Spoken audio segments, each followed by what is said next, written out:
Walking down the bustling streets of New York, I couldn't shake off this gnawing feeling of loneliness. 18 years of marriage to Mark, and here I was, feeling like something crucial was missing. It wasn't about love or companionship. Mark and I had plenty of that. It was about excitement, the thrill of something new, something entirely mine. The day I met Alex changed everything. I was at this local art gallery opening, a rare outing I allowed myself to indulge in. The gallery was packed, the air filled with the scent of wine and oil paint. And then there he was, Alex, standing beside the most vibrant painting I had ever seen. His passion for life, for art, was palpable. We got to talking, and I was drawn to him like a moth to a flame. There was this undeniable connection between us, a spark that I hadn't felt in years. Before I knew it, Alex and I were meeting for coffee regularly. I told myself it was harmless. After all, we were just two people enjoying each other's company, right? But deep down, I knew it was more than that. Each meeting with him was like a breath of fresh air, a break from my routine life. It was exhilarating. One night, he invited me to his studio to see his latest masterpiece. The studio was dimly lit, the atmosphere intimate. When he unveiled his painting, the beauty of it took my breath away. But it wasn't just the art that had my heart racing. It was Alex, standing so close, looking into my eyes. And then, in the soft glow of the studio lights, we kissed. It was passionate, intense, and completely unexpected. I was caught in the thrill of the moment, and before I knew it, I was spiraling into an affair with Alex. I became adept at hiding my tracks. Messages were deleted the moment they were read, and I became a master at crafting believable lies about where I was. I even bought Alex an expensive watch as a token of my affection, telling Mark it was a purchase for a work bonus. I knew I was walking on thin ice, but I couldn't stop myself. The excitement was too intoxicating. But then, Mark started to get suspicious. It was the little things at first, questioning my frequent absences and the mysterious expenses popping up on our bank statements. I could see the doubt in his eyes, the hurt. I brushed off his concerns with more lies, but each lie felt like a brick added to the wall between us.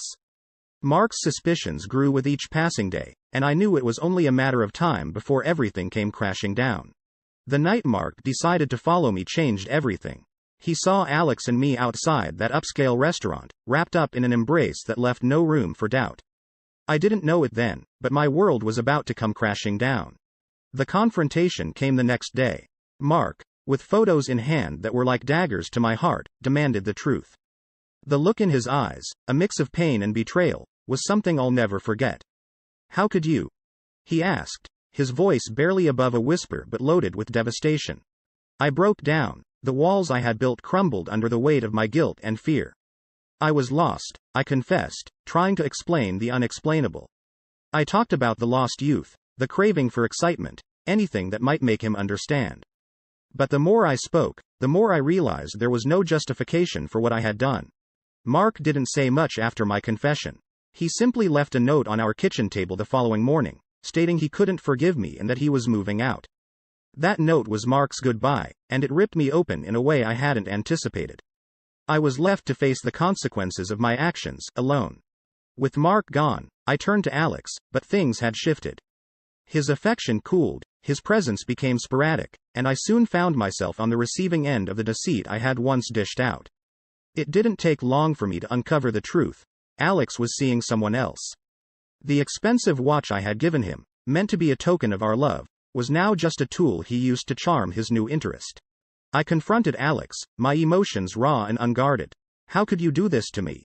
I demanded, seeking some semblance of the connection we once had. But his response was cold, a stark contrast to the warmth I once felt from him. "What did you expect?" he retorted, his words cutting deeper than any physical wound. The realization hit me hard. Alex's affection, his promises, they were all a facade.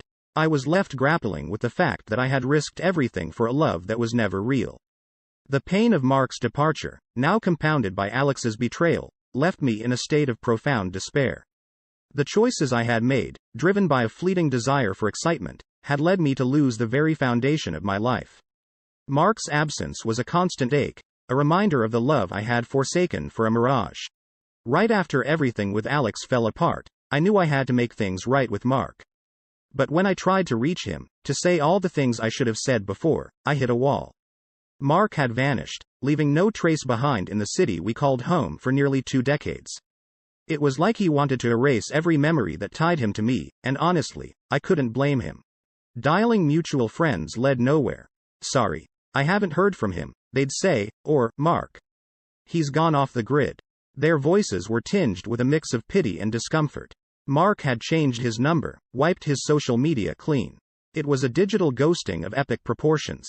Desperation drove me to visit his favorite spots around the city, the little jazz club he loved, the park where we'd walk on Sundays, even the coffee shop where he'd spend hours working on his laptop. Nothing. It was like chasing shadows, hoping for a glimpse of him but finding emptiness instead. Then, one day, I bumped into someone who used to nod at us in passing, a face without a name. "Mark? Oh, he's left the country," they mentioned casually, as if talking about the weather. "Started a new life somewhere without the baggage of the past," they added, unwittingly twisting the knife deeper into my already wounded heart. Alone, truly alone, I was left to pick up the pieces of the life I'd shattered. The excitement and passion I thought I found in Alex's arms had dissipated, leaving a bitter taste of ash in my mouth. Then, the final blow came, a thick envelope in the mail. Divorce papers. Mark's handwriting on a note tucked inside, wishing me happiness but clearly stating he could no longer be a part of my life. His words, so final, echoed in the hollows of my empty apartment. Signing those papers felt like signing away a part of my soul. I had gambled everything on a fleeting desire for something new and lost more than I ever imagined. The realization of what my quest for new love cost me was devastating. Mark's goodbye wasn't just to our marriage but to the life we built, the memories we shared. It was a wake-up call to the irreversible damage my actions had caused. In the aftermath, I tried to rebuild, to find some semblance of joy or purpose. But every attempt felt like a half-hearted effort to fill a void too vast to ever be filled. The silence of the apartment was a constant reminder of the love and companionship I'd forsaken. I was starting from scratch, but this time, I had to do it alone, haunted by the choices that led me here. Signing those divorce papers wasn't just the end of my marriage. It was the closing of a chapter I could never revisit, a stark reminder of the cost of my actions. Trying to bury myself in work and social activities felt like slapping a band-aid on a gaping wound. No matter how much I tried to fill my days, the nights were relentless, echoing with the emptiness and regret of losing Mark. It was like I was living in a shadow, going through the motions but not really living. Then, at this crowded public event, I spotted Alex. There he was, laughing and looking carefree with someone new by his side. Our eyes met for a fleeting moment, but he quickly looked away, as if I was a stranger. That indifference, that deliberate snub, it stung more than I expected. Seeing him flaunt his new partner while I was still picking up the pieces of my life felt like a cruel joke. Around the same time, whispers reached me about Mark's new life abroad. They said he was doing well, that he was happy.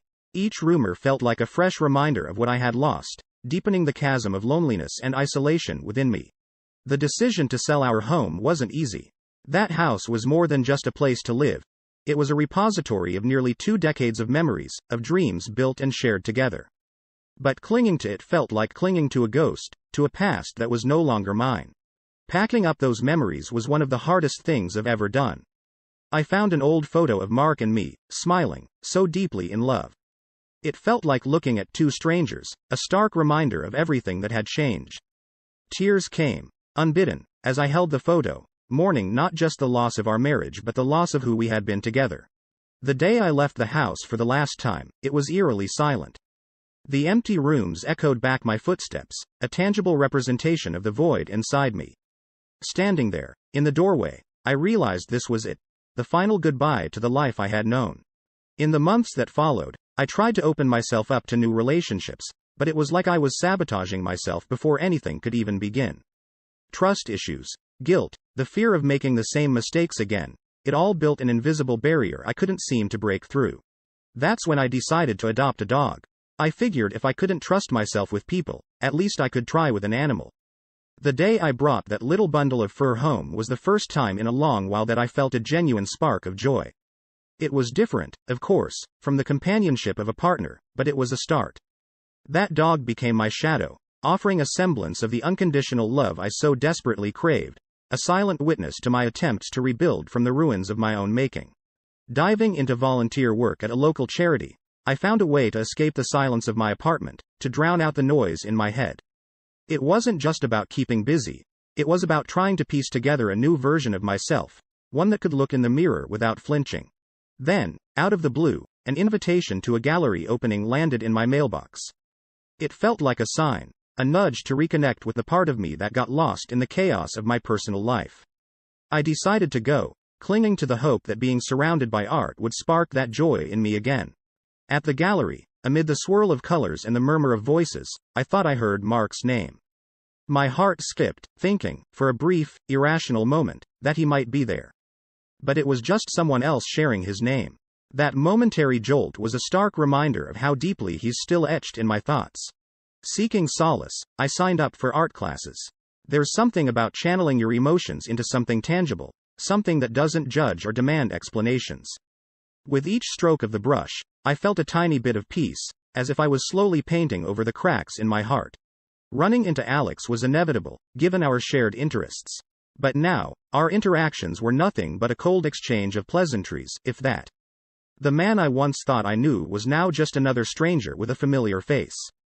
Seeing him didn't stir the old emotions. If anything, it just reinforced my decision to leave that part of my life behind. When I saw on social media that Alex was entangled in yet another relationship, I couldn't help but feel a mix of pity and disdain. It was a reminder of the bullet I dodged, despite the collateral damage I suffered in the process. The wedding invitation from a friend was another test. Going alone meant facing the reality of my situation head on, surrounded by happy couples, a mirror to my own solitude. But I went, determined to not let my past dictate my present. At the wedding, the sea of couples was a stark contrast to my solo presence. It highlighted my solitude but also my strength. I was navigating this world on my own terms, learning to be okay with being alone. It wasn't easy, but there was a certain pride in standing on my own, amidst the reminders of what I had lost and what I was yet to find. In a quiet corner of my now too familiar apartment, I began to write a journal. Each entry, a confession, a revelation, a step towards understanding the chaos I'd caused. Writing became my therapy, a way to untangle the mess of my thoughts and maybe, just maybe, learn something from the wreckage of my past. The urge to escape, to find a piece of myself I thought was lost, led me to make a bold decision. I was going to travel solo. Packing my bag felt like shedding old skin, readying myself for whatever lessons lay in the unknown. I sought out new places and cultures, each destination a chapter in my ongoing journey of self-discovery. My travels introduced me to people with stories that echoed my own, tales of love lost and found, of redemption and forgiveness. These encounters, shared over cups of coffee or long walks, were reminders that I wasn't alone in my quest for meaning amidst the ruins of my choices. Returning home, I carried a new perspective within me, a mosaic of the experiences and insights I'd gathered. Yet, the shadow of my past decisions trailed me like a persistent fog, coloring my attempts to reconnect with the life I'd left behind. Old friends, once pillars of support, now stood distant, the bridges between us weakened by my actions. Driven by a newfound passion, I poured myself into organizing a solo art exhibit. My artwork, each piece a fragment of my emotional odyssey, was my attempt to communicate what words could not. The exhibit, modest in its attendance, became a milestone for me, a marker of progress on a path fraught with self-doubt and reflection. The adoption of another dog brought unexpected comfort, their simple, unconditional love a balm for my restless spirit. It was in the quiet moments, watching them play or simply sitting together in silence, that I found a semblance of peace. Inspired by my journey, I started a blog. Sharing my story, raw and unfiltered, I hoped to reach others navigating their own turbulent seas. The feedback was a mix of empathy, criticism, and gratitude. Each comment, each shared story, was a reminder of the power of vulnerability. One evening, as the city settled into its nocturnal rhythm, I found Mark's note again. Reading it with the distance of time and experience, I finally understood the depth of his pain, the magnitude of the loss we'd both suffered. It was a poignant realization, the acknowledgement of the true cost of my actions. Reflection brought clarity, albeit a painful one. My search for excitement, for something more, had led me away from the very happiness I had taken for granted. The lesson was a harsh one, learned in the aftermath of choices that couldn't be undone. With a heart heavy with regret but driven by a desire to make amends, however small, I dedicated myself to helping others. My story, once a source of personal shame, became my tool, a cautionary tale about the consequences of chasing fleeting desires at the expense of what truly matters.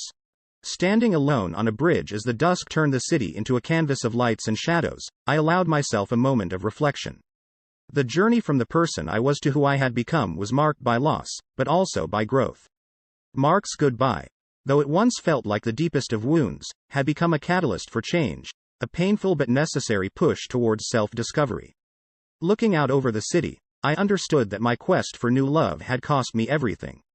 And yet, in the solitude of that realization, there was a glimmer of hope, a chance to rebuild, not to find redemption, but to offer it, in whatever form it might take, to those who might still be lost in their own quests for